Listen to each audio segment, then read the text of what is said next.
Now that you've successfully created an account in your teacher workspace, it's time to set up your students in this area. So what you were going to focus on is, again, the area to the right of your actual projects workspace. I'm going to scroll down to the third section where it says to manage projects. It's actually managing more than just projects, it's managing your students. The third bullet down says add or delete teams of students, and we're going to click there. Now, you'll have nothing in here, obviously, so what you're going to need to do is to set up students in your workspace. Here's a rule of thumb. What you're going to do is you're going to set up enough accounts in here to allow for the number of students you have plus a few more. And the name of your students or student teams, in other words, their ID, should be something that's very easy, manageable, and identifiable. I'll give you an example. One of my groups of teams in the training that I do is ELFs 1, 2, 3, 4, 5. In another group of students that I manage, it's 1, 2, 3, 4, 5 MSU. And then you can see from here where I also have more groups of students in here. So let's say, for example, that you have 6 classes or 6 assigned courses to you, and you want to use them with all of them.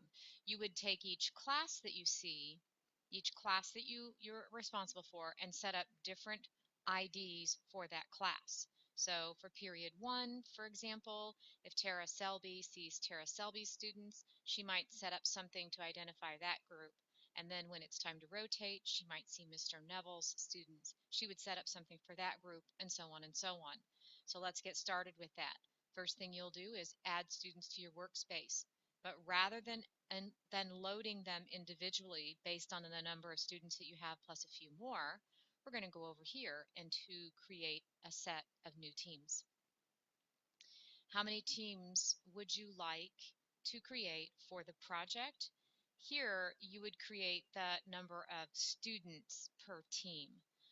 And the reason for this is because you want to be able to group them depending on what they're studying, and you might choose to group them differently depending on the assignment. So you don't want to give a name, make it something very vague. So let's say I have 23 students in my class.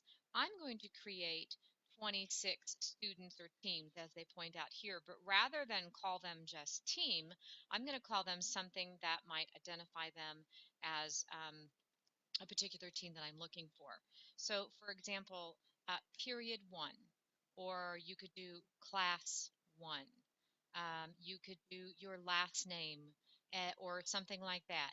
Don't make it something too long. So I will call this hour 1, and I will hit submit, and we'll see what happens. Oh, that's a nice thing that happens. We're going to reload our page. Don't fret, don't fret. Let's try it again. We'll go to 26 students. We'll call this hour 1, and we'll hit submit. And we hope that Google is working properly this time.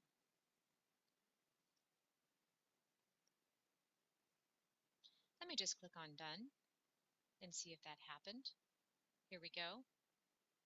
There they all are. So it's added 126. Oh, I know why, because I used hour 1 and it put the 1 in front of it. Okay, beware, don't do that. Make it something a little bit different. Well, such as it is, I have them here. Now, what this does is it's given me one class that I've uploaded. Let's try another one and make it better this time. Again, I'm going to click on add a set. Again, I probably have 23 kids in my class. I'm going to add a few more just to allow for more.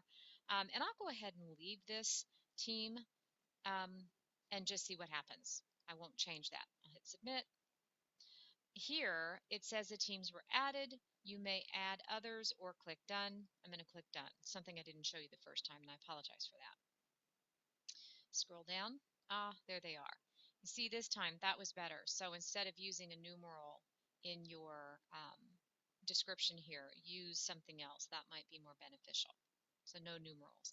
So here are my teams. I've got 26 teams here.